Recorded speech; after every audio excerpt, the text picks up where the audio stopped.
හරි. අපි එතකොට ඊළඟ ගිය වීඩියෝ එකෙන් කතා කරා පංච නීවරණ ගැන 11 හතර 4 වෙනි පාඩම. ඒකේ කොටසයි කතා කරන්න පුළුවන් උනේ. එතකොට ඊළඟ කොටස තමයි අද කතා කරන්න යන්නේ. මේකෙදි දැන් කතා කරන්න තියෙන්නේ භාවනා ක්‍රම දෙක වෙන වෙනම. ඒක කතා කරාට පස්සේ පාඩම මෙතන ඉවර වෙනවා. හරි. එතකොට දැන් මේ සිලබස් එකේ කියන්නේ පෙළ පොත්වල 10 11 ළමයිට මේවා දීලා නැති. හැබැයි සමහර වෙලාවද එක්සෑම් පේපර් එකේ අහන කොටසක් තමයි මේ පාඩමේ අද අපි කතා කරන්න යන්නේ. ඒ බුද්ධවාදී කරුණු 8. බුද්ධවාදී කරුණු 8 අපි දැනගන්න ඕන. කොහෙන් ආයිද කියලා දන්නේ නැහැ. ඒකයි හැම බෑග්ග්‍රවුන්ඩ් එකක්ම අපි ඉගෙන ගන්න ඕන කියලා කියන්නේ. එතකොට හැම එකක්ම ඉගෙන ගන්න පුළුවන් වුණාම ලකුණු ගන්න ලෙසි. ඒක බය වෙන්න දෙයක් නැහැ. හැම එකක්ම දාන්න. බුද්ධවාදී කරුණු 8ක් තියෙනවා. අතෙන් 4ක් 5ක් පාදම් කරලා තියාගන්න. අහන්නත් පුළුවන් අහන්න නැති වෙන්නත් පුළුවන්.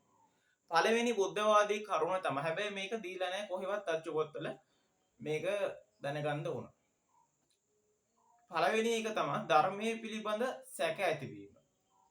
දෙවෙනි එක තමයි බුදුරදුන් පිළිබඳ සැක ඇතිවීම. 3 සංඝයා පිළිබඳ සැක ඇතිවීම. 4 ත්‍රිශික්ෂා පිළිබඳ සැක ඇතිවීම. ඔය 4 මතක තියාගන්න. බුද්ධවාදී කරුණු 8ම මම දෙනවා. අතෙන් ඔයා 4ක් 5ක් මතක තියාගන්න කියලායි මං කිව්වේ. හරි. මතක තියාගන්න මේ පාර දෙසැම්බර් ඕ ලෙවල් ලියන අයට සම්පූර්ණයෙන්ම මේ 10 11 සිලබස් ඔක්කොම කවර් කරලා දෙනවා විභාගෙට එන ඔක්කොම එක්ක. ඒක ප්‍රෝග්‍රෑම් එකක් පටන් ගන්න යන්නේ අද හෙට ඊළඟ මාසෙ විතර වෙද්දි. සම්පූර්ණයෙන්ම නොමිලේ. ඒකටත් මේ සම්බන්ධ වෙන්න. හරි. එතකොට ඔය කරුණු ටික මතක තියාගන්න.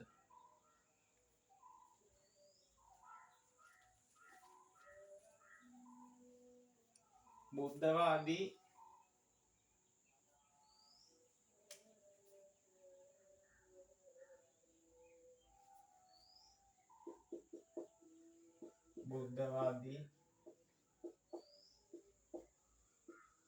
කරුණු 8ක් තියෙනවා. පළවෙනි එක සංඝයා පිළිබඳ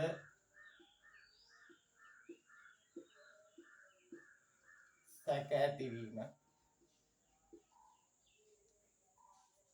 2 බුදුරදුන් පිළිබඳ සැක ඇතිවීම. 3 ත්‍රිශික්ෂා පිළිබඳ සැක ඇතිවීම. පෙර භවය පිළිබඳ සැක ඇතිවීම.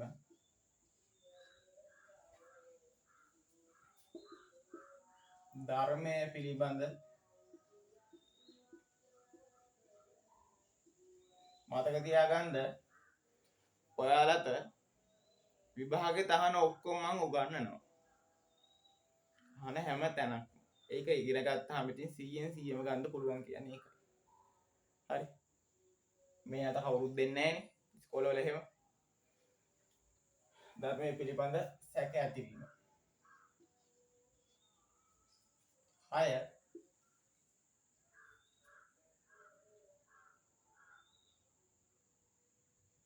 පටිච්ච සමුප්පාද ධර්මයේ පිළිබඳ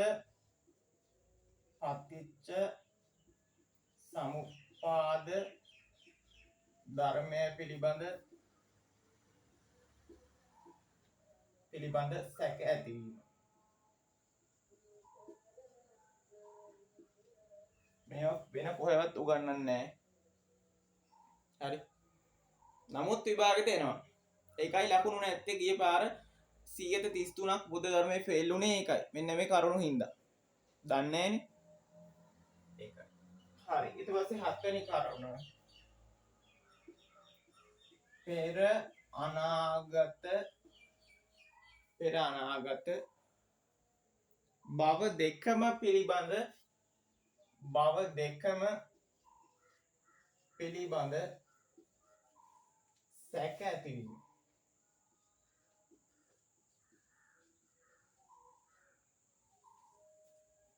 ලියාගන්න පැහැදිලිව.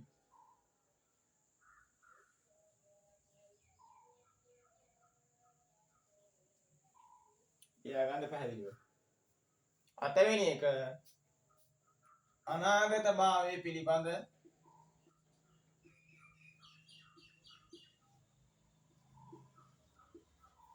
සැක ඇතිවීම.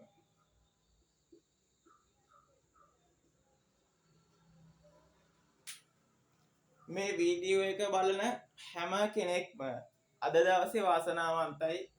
මොකද කොහෙවත් උගන්වන්නේ නැති කොටසක් ඉගෙන ගන්න ලැබෙන එක. නමුත් විභාගෙ දෙනවා. ඒක මතක තියාගන්න. සමහර අයට ලං වෙද්දි නොවැම්බර් විතර වෙද්දි තමයි මේ වගේ වටිනාකම තේරෙන්නේ. දැන්ම තේරෙන්නේ නැහැ. හරි. එතකොට කියන්න තියෙන්නේ මේක පැහැදිලිව ලියා ගන්න. එක්සෑම් මේ පේපර් එක අනිවාර්යෙන් අහනවා කියන එක තමයි.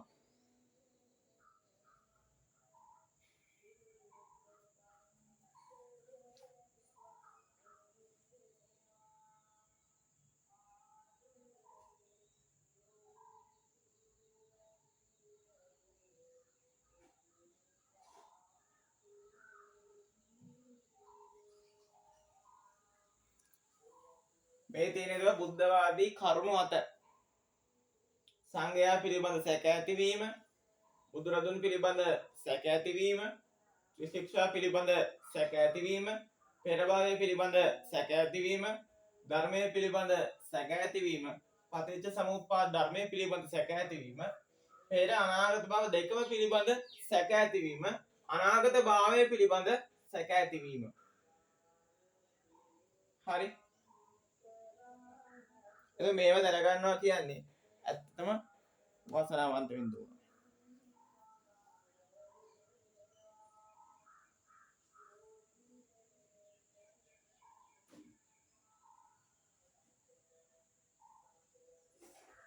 එතකොට මේ වීඩියෝ එක බලලා කවුරු හරි කෙනෙක් මේක තවත් කෙනෙක්ට බලන්න ෂෙයා කරන්න.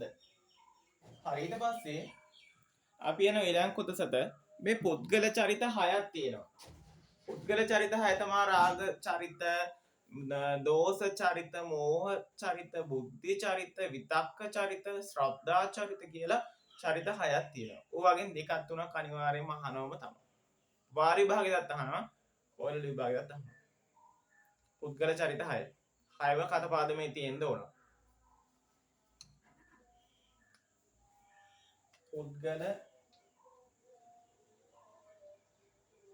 චරිත 6යි. රාග චරිත, මෝහ චරිත, විතක්ක චරිත, ශ්‍රද්ධා චරිත,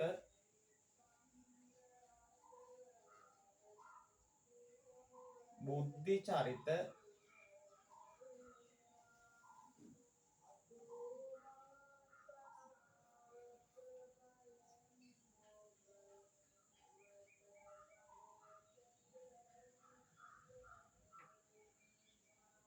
දෝෂ චරිත. මේක මොකද්ද මේ පුද්ගල චරිත 6 තේරුම් මතක තියාගන්න එක අනවශ්‍යයි. කවදාවත් අහලා නැහැ. මේ මතක තියාගත්තොත් හොඳයි කියලා තමයි කියන්න තියෙන්නේ කෝකටත්.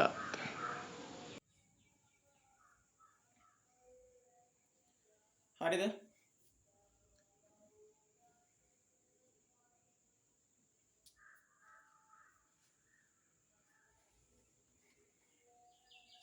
මේ වීඩියෝ බලන කෙනෙක් අනිවාර්යයෙන්ම මේ ටික නෝට් ඩවුන් කරගන්න ඕන.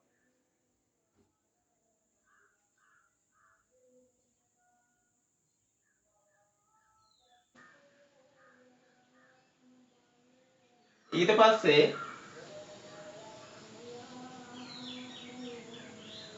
මේ සමත භාවනාව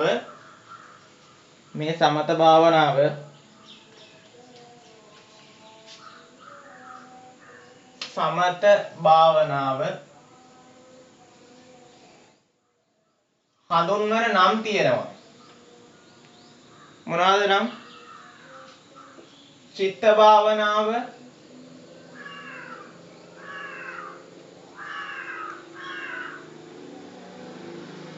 චිත්ත භාවනාව,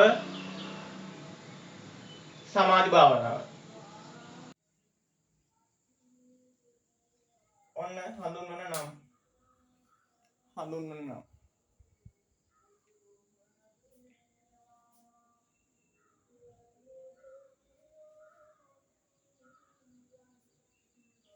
හඳුන්වන නම්. අනිවාර්යෙන් කතපාඩම් කරගන්න ඕන ඔය ටික නම්. මේ ටික අනිවාර්යෙන් කතපාඩම් වෙන්න ඕන. එතකොට බුද්ධ ධර්මය විශේෂයට මෙච්චර ලකුණු අඩු වෙන ප්‍රධාන හේතුව තමයි එකක් පාදම් කරන්නේ අනිත් ටික උගන්වන්න ගුරුවරු අඩුයි. තියෙන ටික දෙන්නේ. නමුත් පේපරේ තහන. ඔතනයි වරද්ද ගන්න තැන.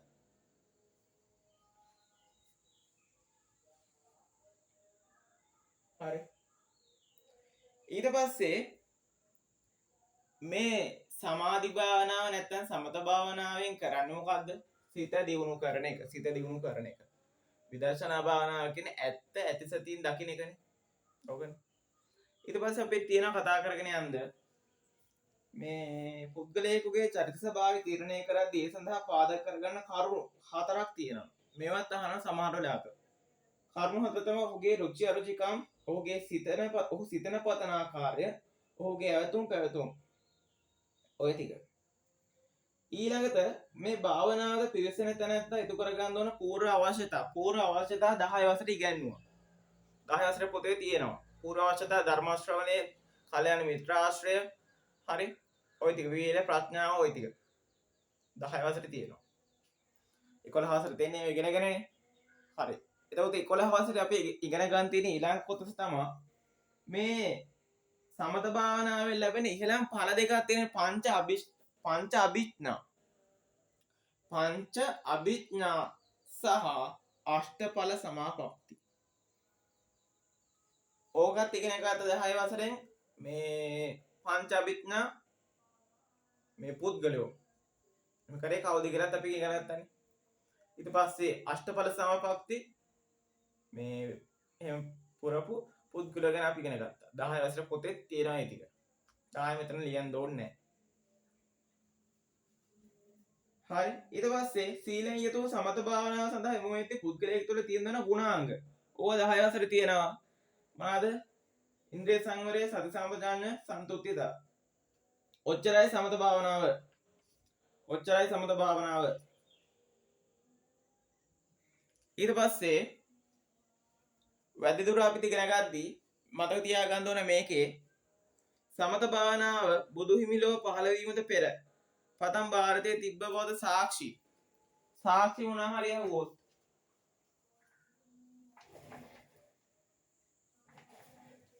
හරි සාක්ෂි මොන හරිය වූ සාක්ෂි තමා කාල දේවල හේවත් අසිත තවුසා උසස් ධානලාභීක් වෙනවා. උද්දකරා පුත තවුසා අෂ්ට සමාප්තිලාභීක් වෙනවා.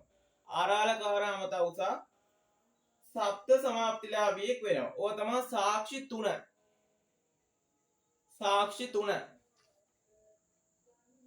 සාක්ෂි තුන ඔය ටික.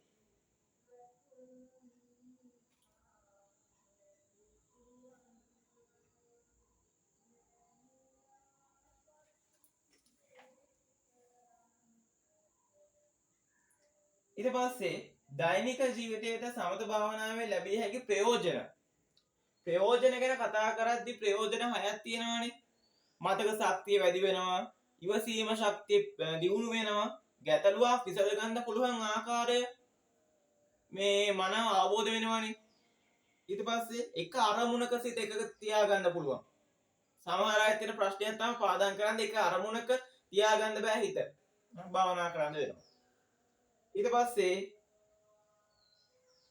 වහා අවබෝධ කරගැනීමේ ශක්තිය. ඕන දෙයක් කිව්ව ගමන් අවබෝධ කරගන්න පුළුවන්. ඒකයි දෛනික ජීවිතයට සමත භාවනාවෙන් ලැබිය හැකි ප්‍රයෝජන. ඕන කටපාඩම් කරන්න ඕන සමත භාවනාවේ ප්‍රයෝජන අපි 10 වසරේ තියෙනවා පොතේ 10ක් 15ක්. හරි. ඔච්චරයි සමත භාවනාව. ඊට පස්සේ විදර්ශනා භාවනාව ගැන කතා කරද්දී විදර්ශනා භාවනාව කියන්නේ ඇත්ත ඇති සතියෙන් දැකීම. විශේෂයෙන් පස්සතීති විපස්සනා. ඒ කියන්නේ විශේෂ වශයෙන් දකි බලයි කියන එක තියෙන තේරුම විදර්ශනා භාවනාවේ. හරි.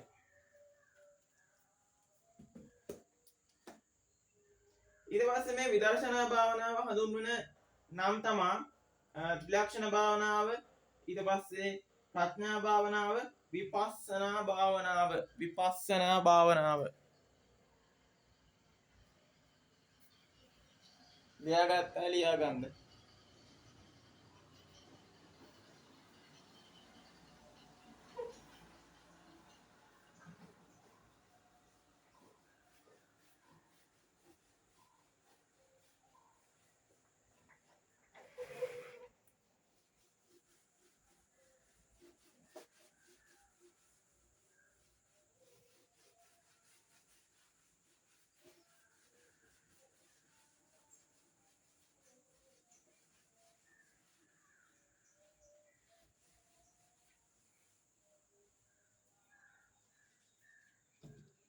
විපස්සනා භාවනාව නැත්නම් විදර්ශනා භාවනාව අපි ත්‍රිලක්ෂණ භාවනාව,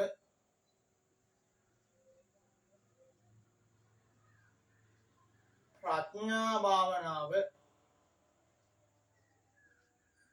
විපස්සනා භාවනාව කියලා හඳුන්වනවා. මේවා නම් අනිවාර්යෙන් මතක තියාගන්න.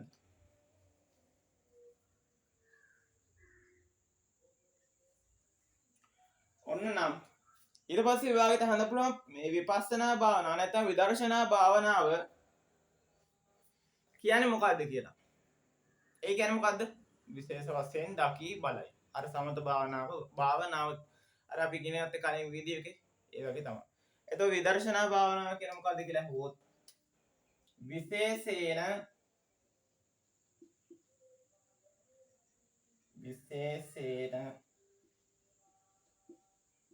පස්සතීති විපස්සනා.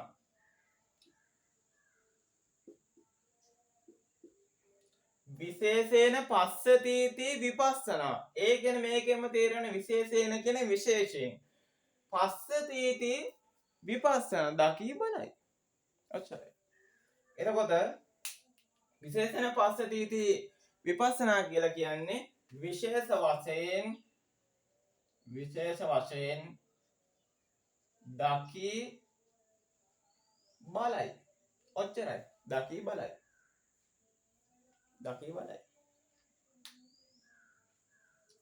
ලියා ගන්න. කෙටි සටහනක් වගේ ලියා ගන්න.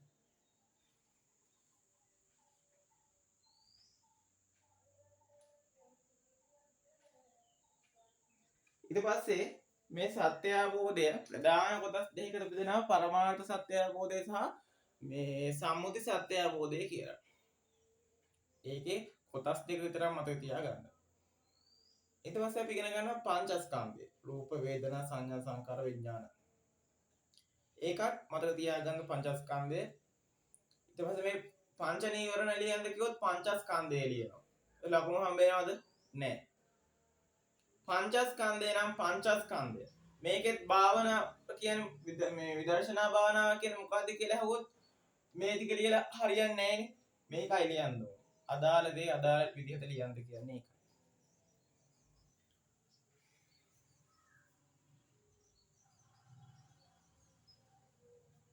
එතකොට මේ සත්‍ය අවබෝධය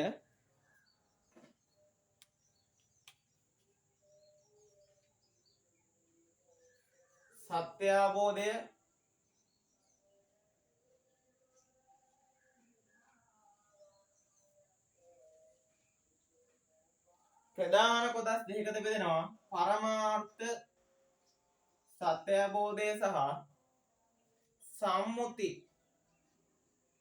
සත්‍ය අවබෝධය කියලා. පංචස්කන්ධය නම් කරන්න කියද්දී පංචස්කන්ධය තමයි රූප, වේදනා, සංඥා, සංකාර විඥාන මේක රූප ස්කන්ධය වේදනා ස්කන්ධය සංඥා ස්කන්ධය සංකාර ස්කන්ධය විඥාන ස්කන්ධය කොහොමද යන්නේ හරි විඥානේ නැත්තම් විඥානනය තේරුම් ටිකක් මතක තියෙන්න ඕන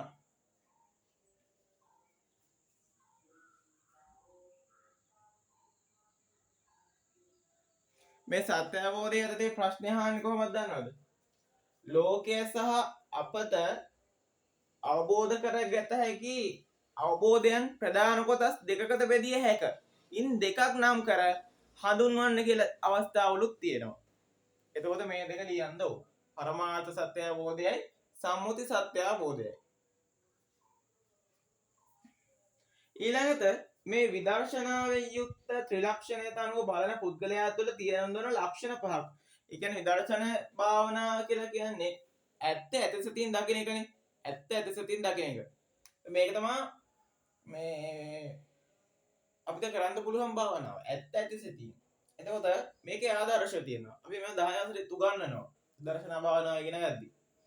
එතකොට මේ විදර්ශනා භාවනාව ගැන කතා කරද්දී මේ ලද දෙයින් සතුටු වෙනවා අල්පේජ ජීවිතයක් ගත කරනවා මහිච්ඡතාවෙන් තොර වෙනවා අතලෝ දහමින් නොසැලීම අන්තවාදී වෙන්නේ මානෙන් තොර වෙනවා මේවා තමයි විදර්ශනා භාවනාවේ ආදර්ශ නැත්නම් ලක්ෂණ වෙන්නේ විදර්ශනා භාවනා කරන පුද්ගලයා තුළ තියෙන දොන ලක්ෂණ තමයි මේ තියෙන්නේ මේවා කොහෙවත් අච්චු පොතේ දීලා නෑ ඒකයි කියන්නේ මතක තියාගන්න කියලා එතකොට විදර්ශනා භාවනාවේ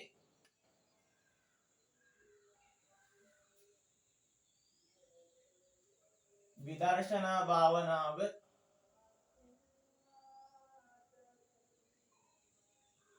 වදන පුද්ගලයා තුළ තිබිය යුතු මෙහෙම තමා විභාගිත ප්‍රශ්න අහන්නේ හරි මෙහෙම තමා විභාගිත ප්‍රශ්න අහන්නේ ඒ හින්දා මතක තියාගන්න මේ ප්‍රශ්න අහන රටාව හරි ප්‍රශ්න අහන රටාව මතක තියාගන්න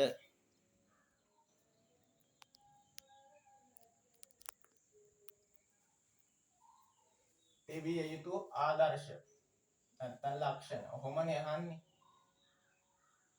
පළවෙනි එක අතලෝ දහමෙන්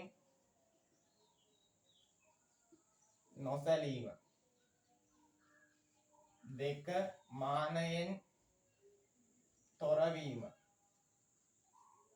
මහිච්ඡතාවෙන් තොරවීම අල්පේජ්ජව ජීවත් වීම ලද දෙයින් සතුටු වීම ඔච්චරයි තියෙන්නේ හතරවෙනි පාදම 10 වසර. ඒක අද කරපු මේ පාදම තේරුණා නම් කමෙන්ට් එකකුත් දාලා යන්න. තව එක්කෙනෙක් බලන්න ෂෙයා පාරක් දාන්න. ඒක මෙච්චරයි හතරවෙනි පාදමේ ඉගෙන ගන්න තියෙන්නේ. ඔයාලා හතරවෙනි පාදමේ වීඩියෝ දෙකම බැලුවා නම් අද දවසේ සාමාන්‍ය පෙළට එන බුද්ධ ධර්මයේ පේපරේ ලකුණු 10ක් විතර මේකෙන් කවර් කරගන්න පුළුවන්. තමාස 6ක් විතර නැති. හරි. ඔය ටික තමයි තියෙන්නේ හතරවෙනි පාදමේ උගන්වන්න.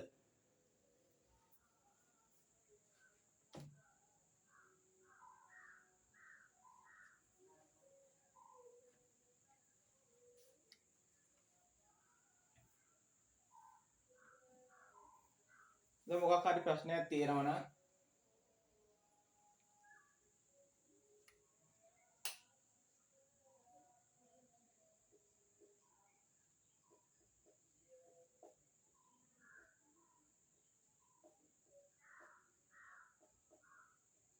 මේ නාමයකට WhatsApp message එකක් දාන්න.